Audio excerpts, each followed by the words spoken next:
Habis amma ba'du. Pertama kita syukur kepada Allah Subhanahu wa taala yang mana di pagi hari yang cerah ini di rumah yang mewah ini mewah mepet sawah yang seadanya ini Allah memberikan rahmat kepada kita semua, berbagai macam rahmat, berbagai macam nikmat Allah turunkan untuk kita yang bisa hadir di sini terutama. Nah, tanpa itu semua kita tidak akan bisa duduk manis berhadapan dengan makanan, berhadapan dengan rezeki, itu tidak akan bisa. Maka dari itu saya ingatkan kembali untuk mensyukuri nikmatnya Allah, rahmatnya Allah yang sudah kita rasakan terlebih dahulu. Jadi itu sangat penting untuk sebelum kita memulai acara yang lainnya. Kita ucapkan syukur bersama atas rahmat dari Allah dan nikmat dari Allah dengan ucapan syukur alhamdulillah. Untuk rangkaian acara nanti kita ada ujian pengetesan, yaitu pertama baca Quran.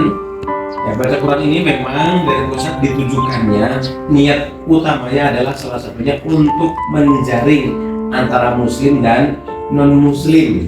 Jangan hanya terapi saja, jadi utamakan saat duduk manis di sebelah pasien langsung baca a'udzubillahi minasyaitonirrajim, bismillahirrahmanirrahim, ya dzal jalali wal ikram, atau yang lainnya itu sholawat Allahumma sholli ala Muhammad dan seterusnya. Setelah itu doa kesembuhan untuk si pasien, astagfirullahaladzim, atau yang bisanya apa, astagfirullahaladzim, Rabbal arsyil azim, anjasbiyah, atau yang lain. Nah itu disebutkan.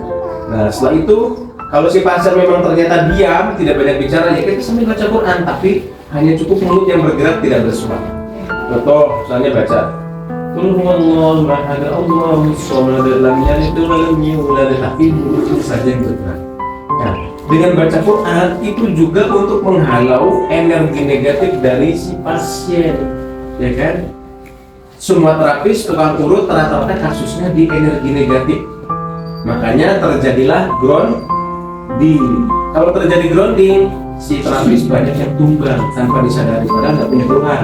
Tapi tiba-tiba apa? Badan lemas, muntah, drop, segala macam ini itu. Ternyata akhirnya dehidrasi. Nah itu dipicu oleh energi negatif yang ada dari si pasien. Kadang ada lagi yang si terapisnya lagi sakit, pasiennya sakit, tapi si terapisnya nerapi. Nah, itu perlu diperhatikan. Nah dengan kita bisa baca Quran, membiasakan membaca doa Quran saat terapi, itu mampu menghalau energi negatif, baik yang negatifnya itu memang dari penyakitnya atau dari non medisnya. Nah itu ya, itu salah satu arahan Ustaz dulu yang saya tangkap seperti itu. Jadi makanya untuk baca Quran itu niatnya untuk mencari muslim dan non muslim.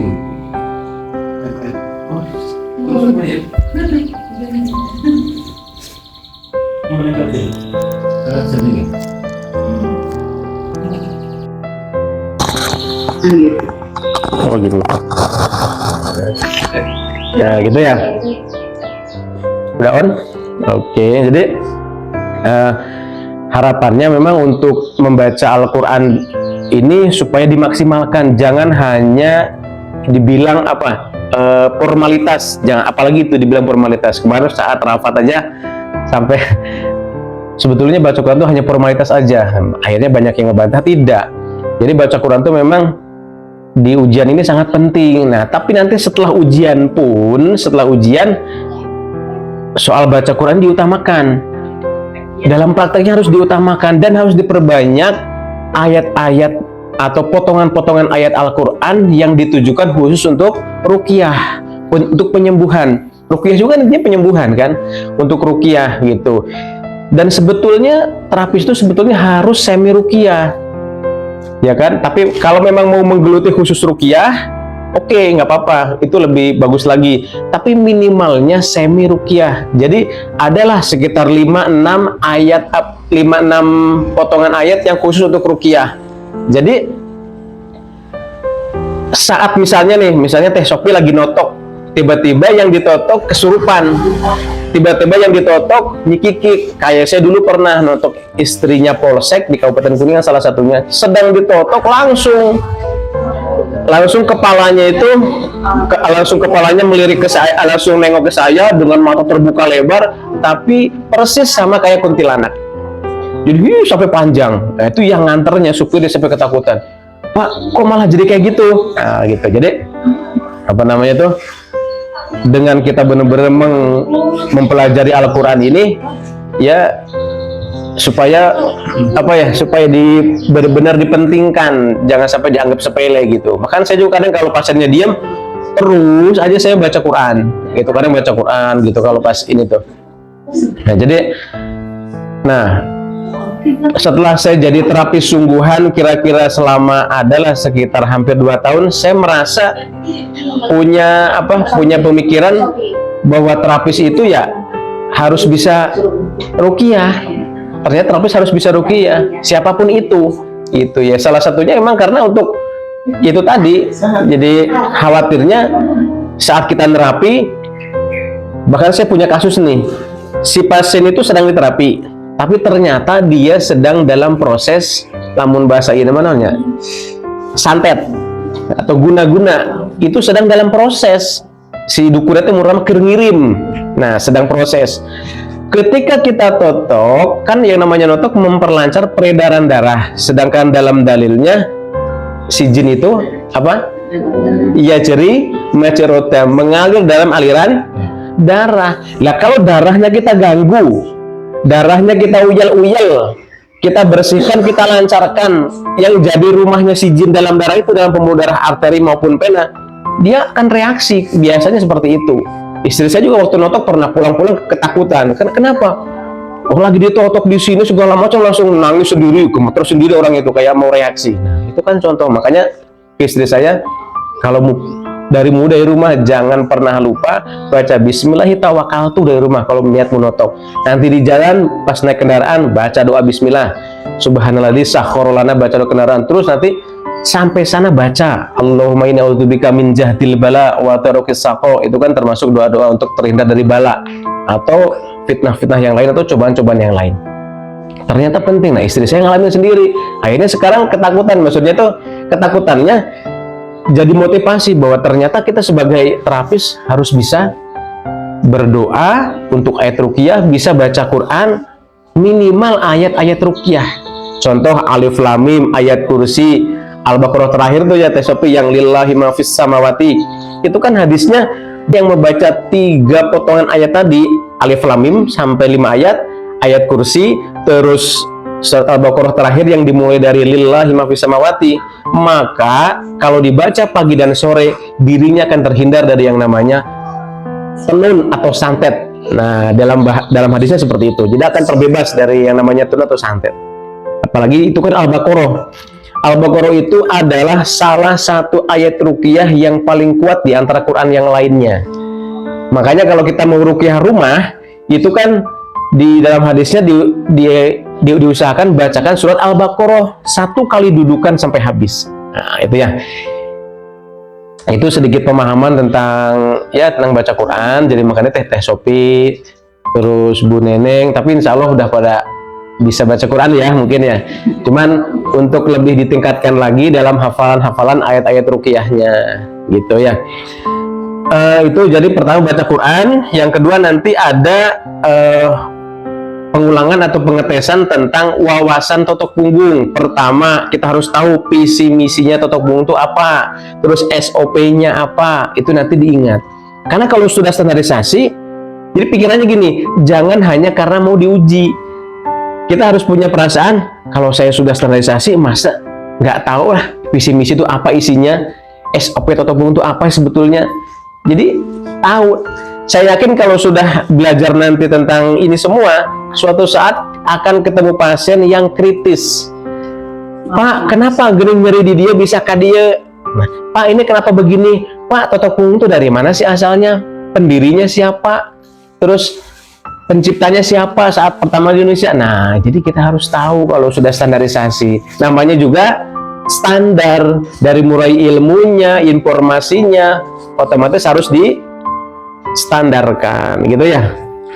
Nah, terus yang selanjutnya nanti terakhir ada praktek totok punggungnya, yaitu dimulai dari GT, terus pendeteksian, terus tekanan, terus titik emergensi. Titik emergensinya insya Allah sudah pada hafal semua kayaknya.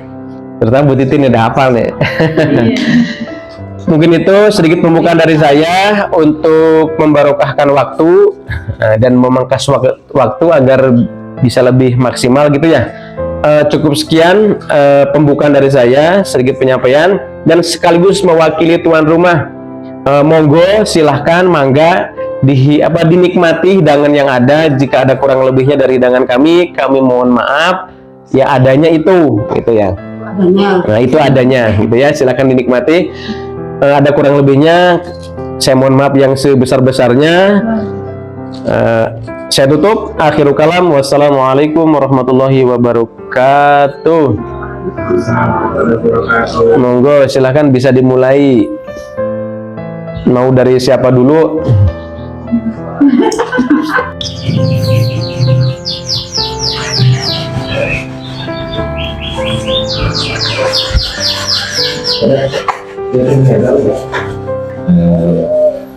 Bukan itu ketika Sofi mereka membaca surat Al-Fatihah dengan hafalannya.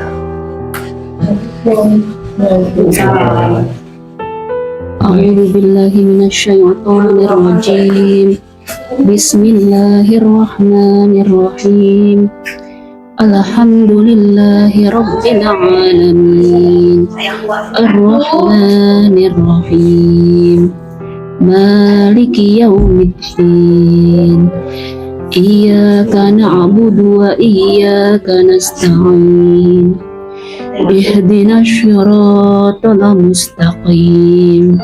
Siratal ladzina an'amta 'alaihim ghairil maghdubi 'alaihim waladdallin.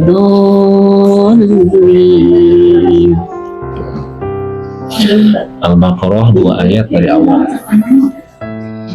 Alif Lam Mim. Dzalikal kitabu la raiba fihi hudan lil muttaqin.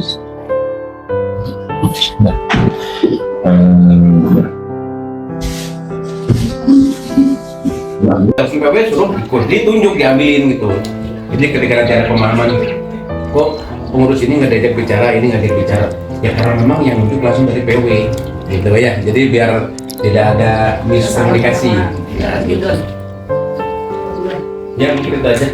Akan tanggal pun yang menentukan saat. Dan untuk tanggal sterilisasi bukan PW dan bukan cewek maca kuning yang menentukan, langsung Ustadz. Karena apa? Yang punya jadwal beliau harus ke Palembang, harus kemana, ke Singapura. Jadi beliau yang punya. Jadi kita ngikutin aja gimana alur.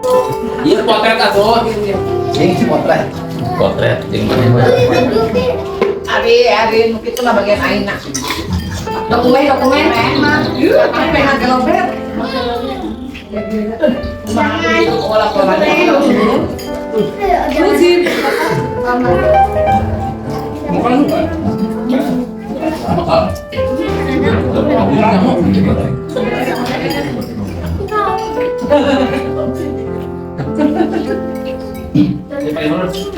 si nonton ini dia.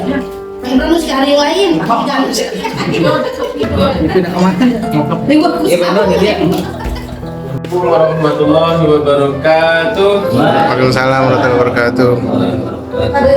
Bismillahirrahmanirrahim. Alhamdulillahirabbil alamin. Alhamdulillahilladzi azhaba 'anil hazan. Inna rabbana laghafurun syakur. Asyhadu an la ilaha illallah wa asyhadu anna Muhammadar Rasulullah sallallahu alaihi wasallam wa ala alihi wa ashabihi amma ba'da. Ya ayuhan nas, ini bukan mau buat Alhamdulillah kita udah bersyukur kepada Allah Subhanahu wa taala yang mana dari mulai pagi kita dari jam 9 teng sudah dilakukan acara ujian prastandarisasi. Alhamdulillah acara berjalan dengan lancar, dihadiri juga dari Cirebon ya, berapa orang? 1, 2, 4 orang. Pak Saliman, Pak Jaja, terus enggak itu bukan tidak diakui. Ibu Sofi, nah berarti 3 orang untuk peserta ya. Alhamdulillah berjalan dengan lancar dan prastandarisasi terbanyak, terkomplit, terpanjang hanya ada di Kuningan, tempat lain nggak ada. Itu memang ya hasil mufakat saya, Pak Asep sama Pak Ahmad, memang ya pengen Kuningan itu benar-benar terapisnya berbeda, maksudnya benar-benar ya handal dalam menotok. Nah, harapan kami dari Dewan Guru punya harapan besar, Kuningan diusahakan harus benar-benar lulus. Nah, tapi nanti setelah lulus harus minimal apa ya? Minimal punya rasa malu dengan sertifikat yang ada. Saya sudah standarisasi, berarti saya bertanggung jawab atas nilai yang saya lihat, yang saya dinilai oleh Ustadz. Berarti ilmunya ya harus standar, cara GT-nya harus standar, focusingnya harus standar, finishingnya harus standar, dan SOP-nya saat mau nerapi kalau bisa lebih dari standar, gitu ya. Jadi jangan hanya ke pas nuju standarisasi apa ya, wah kenceng, wah semangat, tak minum tidak bisa botol di minum. Konsentrasi minum bukan sebenarnya. Buat saat standarisasi, besok ada pasien stroke. Nah, gitu. Jadi nanti tugasnya setelah mendapatkan kelulusan sertifikat standarisasi, saya berharap terus tingkatkan. Itu yang saya rasakan, jujur. Saya ngerasa malu setelah dapat sertifikat standarisasi. Notoknya ternyata ini ada kurang kene. Iya can apal. Pernah ikut seminar di mana tentang topung, ketika Ustadz tanya waktu di Kayu Walang juga saya pernah ikut seminar yang dijelasin Ustadz tuh sebetulnya sudah diajarkan waktu di Solo. Tapi kok saya nggak tahu ya. Ternyata yang salah saya setelah pelatihan tidak diulang kembali, atau mungkin ada yang kurang mungkin dalam belajar. Jadi pesan saya ke teman-teman, setelah nanti lulus tetap diperdalam ilmunya. Topung itu ilmu yang sederhana, ilmu yang sangat mudah, murah, tapi hasilnya luar biasa kalau kita mau memperdalam, gitu ya. Terus jangan dikit-dikit pakai alat, karena jari telunjuk kita ini, kenapa Ustadz pakai telunjuk jari kita? Karena memang dia mempunyai daya serap energi yang luar biasa, bisa mendeteksi sumbatan dari mulai tekstur kulit yang beribu-ribu macam. Pasti terapis sudah ngerasain semua ya. Pasien ini teksturnya kulitnya tipis banget, tapi daging dalamnya itu keras. Ada yang kulitnya itu keras, ternyata dalamnya lembek. Ada yang model kulit itu tipis tapi kasar. Nah itu kan bisa terasa bangetnya penyakit atau tidaknya kan lewat telunjuk kita, bukan dengan jari ini, jempol, tapi telunjuk. Tapi ada yang bilang perasaan sama aja, biasa pakai ini juga bisa. Berarti belum diasah sensitivitas instingnya dengan jari kita.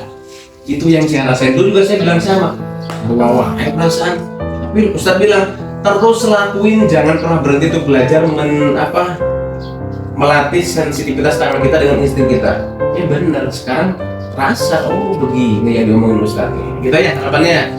Mudah-mudahan untuk anggota Kuningan yang ikut, saya doakan semuanya bisa lulus. Amin. Nanti titik emergensinya hafal, ngolotok tanpa harus bingung, terus benar-benar bisa terasa powernya, rapet saat ditotoknya, nilai terbaik buat teman-teman semua.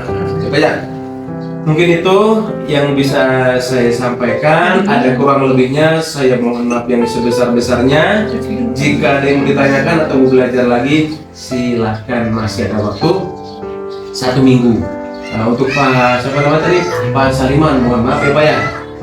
Ini biar untuk pembelajaran, jadi nanti Pak Saliman harus lebih banyak belajar lagi, harus lebih dihafalkan GT-nya, titik emergensinya gitu. Terus titik topungnya juga dihafalin, jantung di mana, lambung di mana, gitu ya. Itu penyampaian dari saya sekaligus tuan rumah. Mungkin tadi hidangannya kelebihan asin atau kelebihan pedas, saya mohon maaf. Ya itulah adanya hidangan dari kami dan dari teman-teman juga semua yang sudah bawa snack. Saya syukuri semua, bahagia rasanya saya. Semuanya dari Allah, datang dari Allah, dan apabila saya punya kesalahan, dulu Bani Adam kotorun, bahwa anak turun Adam itu adalah tempatnya salah, termasuk saya juga banyak salah. Jadi saya mohon maaf kesalahan saya kepada teman-teman. Saya dulu. Akhirul kalam. Wassalamualaikum warahmatullahi wabarakatuh. Waalaikumsalam warahmatullahi wabarakatuh. Pak Asep, mangga ditutup dulu. Terlebih dahulu saya menambahkan aja ya. Oh iya, siap, boleh. Kepada support semua. Assalamualaikum warahmatullahi wabarakatuh. Waalaikumsalam warahmatullahi wabarakatuh. Terima kasih untuk seperti bunyinya di sini sebagai primer ya kepada Dewan semua diberikan itu. Nah ini kita lupa pada kawan-kawan semua, saudara kami semuanya. Semoga semuanya mendapatkan keberkahan. Amin ya Allah. Amin. Kepada Pak Ahmadi dan kami semuanya gitu ya ikut ambil. Alhamdulillah apa yang dikatakan tadi dengan kawan itu memang Seciayu Maca Kuning, memang Kuningan yaitu yang memberikan support benar-benar terhadap para pesertanya, karena kami pun berharap yang tadi dikatakan itu sangat luar biasa gitu ya. Bahkan bukan hanya Seciayu Maca Kuning, Depok, Bandung itu jarang sekali DPD-nya sendiri itu mengatakan yang namanya dengan apa yaitu tentang akhirat keilmuan. Yang ada pula di Jawa Barat pun di PMK pun yang memberikan suatu program ya di PW itu yang dinamakan dengan pertemuan itu bahasanya apa tuh yang di PW Upgrading. Nah di saat di kita ini yang dinamakan dengan Kopda ya. Nah kalau di PW itu mungkin bahasanya apa tuh ya di PW, kalau di kita itu Kopda lah. Nah waktu kemarin waktu di Hari baru namanya SMS. Nah di Depok kan kemarin saya Sedangkan buat apa namanya itu ya saya itu ya. Nah sekarang saya jawab, waktu kemarin aja kan kita di Kuningan sudah berjalan berapa tahun yang lalu yang direncanakan oleh PW.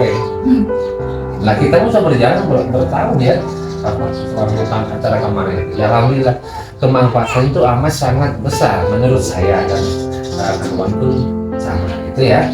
Dan apa yang tadi supportnya kawan begitu Pak Ahmadi juga dan saya juga kepada semuanya. Setelah nanti beres standarisasinya itu malah lebih ditingkatkan lagi dengan silaturahimnya, bukan hanya misalkan kita hanya sendiri-sendiri gitu ya. Ketika ada permasalahan pun kita segera yaitu diselesaikan gitu ya. Nah sehingga yang namanya dengan tokoh itu grafik yang sederhana tapi banyak kemanfaatannya gitu ya. Kenapa Ustaz Abdul Rahman dihujat, digunjing berbagai kalangan para terapis dia di Majas, bahkan boro-boro lain terapis ya, lain dari keilmuan di topung pun gitu nggak banyak komentar gitu ya. Tapi ketika ada yang mendengarkan sharing dia akan menjawab. Nah itu ya. Dan insya Allah kita belajar kepada guru-guru kita, semoga apa yang kita lakukan ini sekarang ini itu menjadi bermanfaat dan menjadikan amalia bagi kita semua. Amin ya rabbal alamin. Gitu ya. Nanti banyak pengorbanan dari saya dan semoga apa yang kita kumpulkan sekarang ini dengan amaliyahnya kita di surga Allah Subhanahu wa taala. Amin. Ya dari saya Krisna, mohon maaf yang sebesar-besarnya kekurangan yang mungkin mohon dimaafkan. Dimaafin. Sejak ini konsultasi dari Nabi kita sudah Fadl dan Syekh Bismillahirrahmanirrahim. Jadi iya iya Allah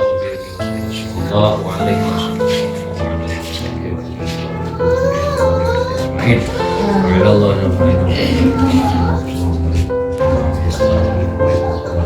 Allah Allahumma sholli wa sallim ala sayyidina wa maulana Muhammadin. Ya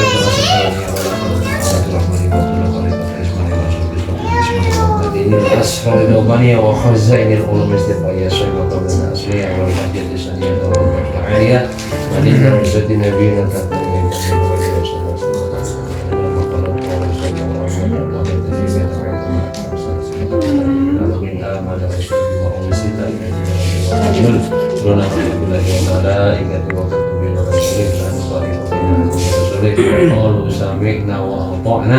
غفرانك ربنا وإليك المصير لا يكلف الله نفسا إلا وسعها وصبرت ربنا وأخذنا بنسينا أو أخذنا حملنا ما لا قوة لنا به وارحمنا واغفر لنا وارحمنا